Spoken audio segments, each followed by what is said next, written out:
Terima kasih. Izin membelakangi lensa. Bapak dan Ibu semuanya, terima kasih atas waktunya, Mas Ersu.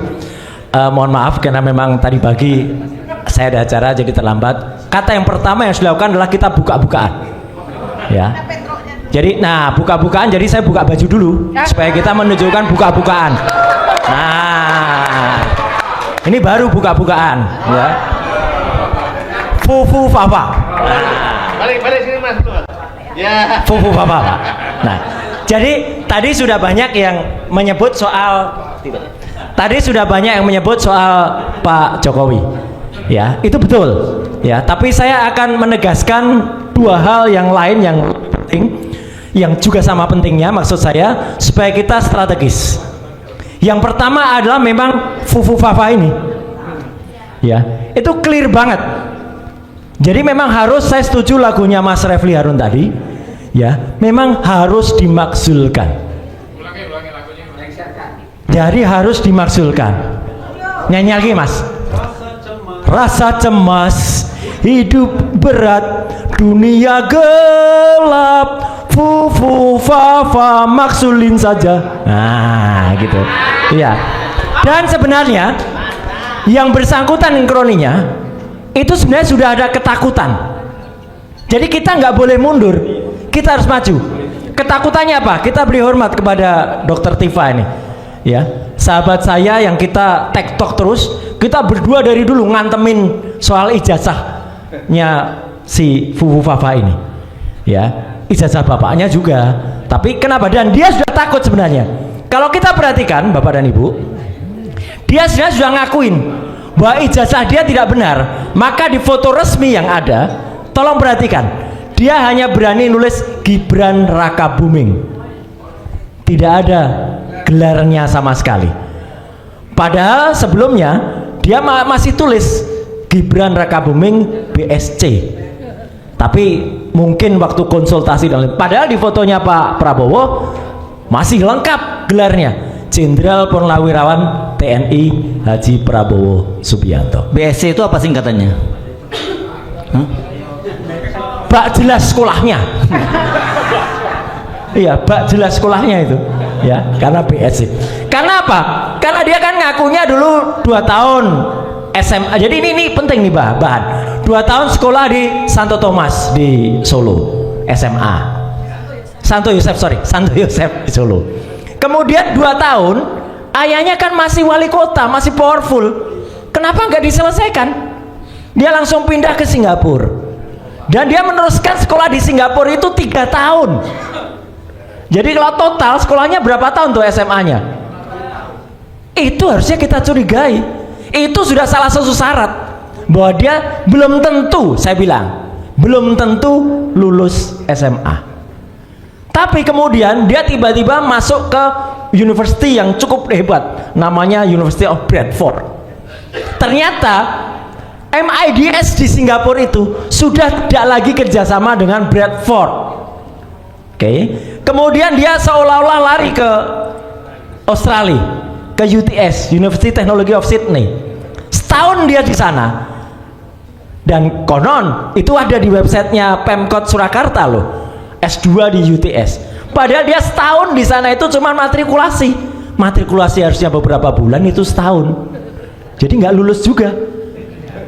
Jadi ini kalau ada pemakzulan, Bang Refli dan kawan-kawan semua, ini clear soal pendidikan itu sebenarnya clear.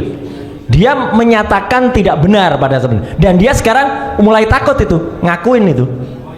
Kalau dia berani, dia tulis insinyur dan dokter Andes tadi Pak Taufik, ya. Tapi kan dia kan nggak berani. Jadi ini sebenarnya poin bagi kita, jangan khawatir, maju terus.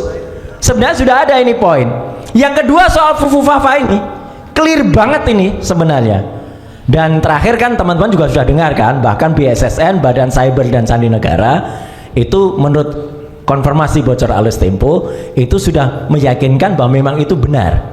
Saya juga lagi janjian nih sama Pak Hinsa Siburian untuk ketemu, tapi ya agak mundur-mundur beliau gitu loh. Tapi nggak apa-apa, saya hormati karena saya ingin ketemu dan kita bicarakan hal ini.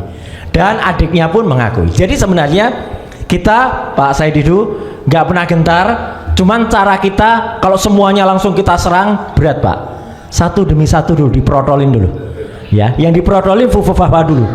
Ini harus. Karena ini adalah benar-benar tadi kata Pak Taufik itu ya, kalau suami istri tadi ya. Nah, ini bahaya. Ini bahaya bagi Prabowo. Ya, itu harus kemudian dimakzulkan terlebih dahulu. Dan kalau semalam saya ketemu dengan Prof MK siapa? Ketua MK? Bukan. MKK. Pak Prof Jimli. Nah, semalam saya ngobrol dengan Prof Jimli. Profesor Fufafa. Dalam sebuah resepsi. Beliau ngakuin, "Mas, saya awalnya nggak percaya. Tapi setelah Anda bilang, saya percaya." Itu kata-kata Prof Jimli. Ya, sekarang baru ngakuin betul Prof Jimli. Tapi saya bilang, gara-gara Bapak ini dia jadi wakil presiden terpilih. Senyum beliau ya gitu. Tapi artinya saya hormati pengakuan Prof Jimli ya, tapi artinya apa?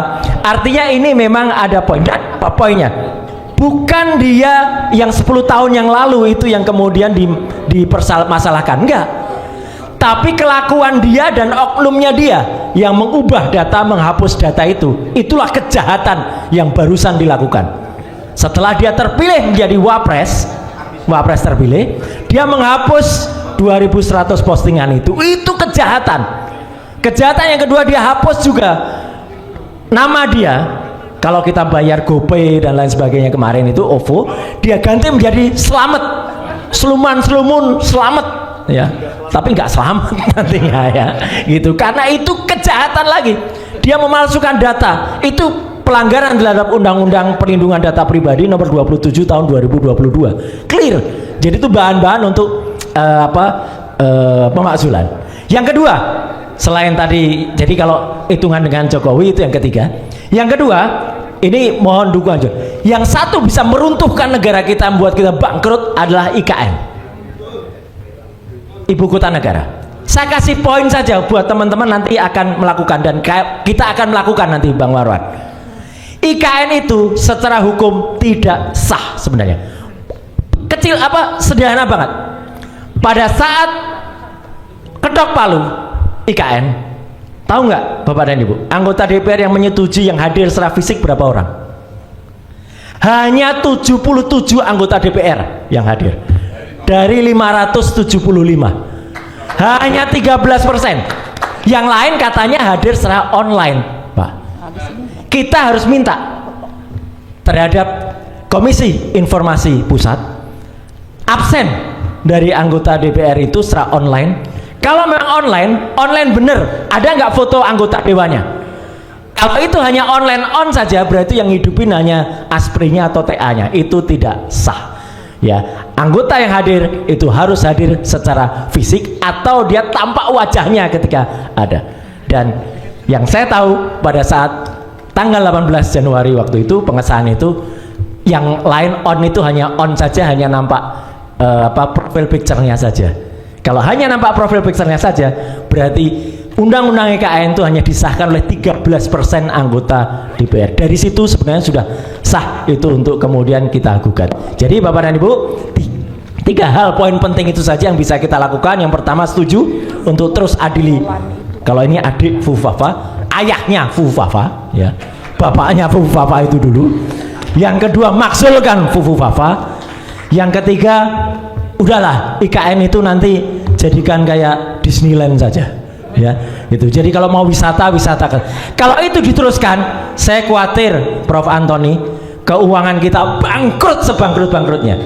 Saya tidak percaya hanya habis 478 triliun, enggak, akan lebih 478 triliun. Itu satu ASN pindah ke sana, belum anaknya, belum istrinya, belum keluarganya, itu akan bisa 10 kalinya. Dan itu Indonesia akan runtuh. Dan kita nggak sayang siapa presiden, tapi kita sayang Republik Indonesia. Selamatkan Indonesia dengan jalankan 3 langkah itu. Sekian, terima kasih. Assalamualaikum warahmatullahi wabarakatuh.